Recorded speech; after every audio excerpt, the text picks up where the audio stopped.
We are coming up on Rosh Hashanah, and with Rosh Hashanah coming, we have a very important mitzvah to hear the sound of a shofar. So what is a shofar? Here's a shofar. A shofar is a horn that we blow on Rosh Hashanah. So a few things about it. First of all, where does it come from? We have over here a unprocessed shofar, and you can see over here, the bone is still over here. The bone is usually still connected, and you take off the outer part, cut it, polish it, clean it, make sure it's good, and then you can take it and blow it as a shofar. We have a few rules about a shofar. First of all, the mouthpiece can't be covered with anything else. So if I want to decorate it, I cannot decorate it with silver on the mouthpiece. I could over here on the side. It can't have something decorating on the inside over here that will also change the sound. The mitzvah is to hear the sound of the shofar. If there are holes on the side of it, it also is not kosher. So like this shofar, as you can see, there's a hole over there. There's also another hole right over here that was trying to make another mouthpiece that did not exactly work. Okay, so this shofar is not kosher. Different shofarot come from different animals. So you can see all these different types of horns are all kosher. This one is an Italian shofar. So you can see a very, very cool and unique shape, very, very, very thin.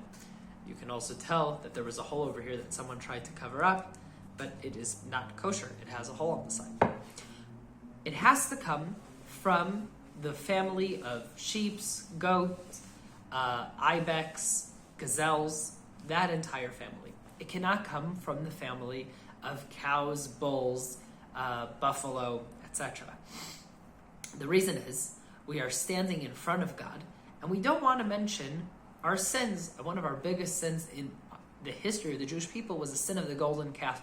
So anything that is cow-related, we leave aside. One of our biggest sacrifices in the beginning of the story of our nation is Akedat Yitzchak, the binding of Yitzchak.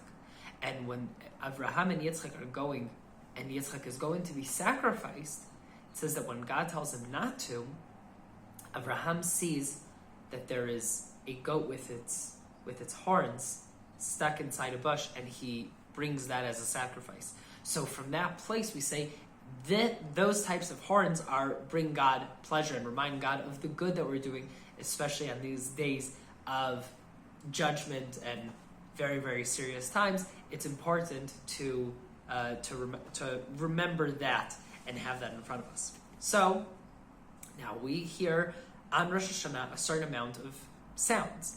The first one that we hear is called a tkiya. Tkiya is a straight sound, okay, one piece. Then we have shvarim. It is the same length approximately, and it is divided into three. And then we have a teruah, which is broken up at least into 7 or 9 pieces, and it goes in again in that period of time. And after each sound that we have, we finish with a tkiya. So we have tkiya shvarim tkiya, we have tkiya teruah tkiya, and we have a combination of tkiya shvarim teruah tkiya. The last sound that we have is called a tkiya gdola. Tkiya gdola is a long blow that is the equivalent of 3 tkiyot. Rosh Hashanah, it is very important to hear this, as this is the biggest mitzvah of Rosh Hashanah, even more than eating an apple and honey. So make sure you find a bet knesset to go to, that you find somewhere that you can hear the blowing of the shofar and have a Shana Tova u'metuka.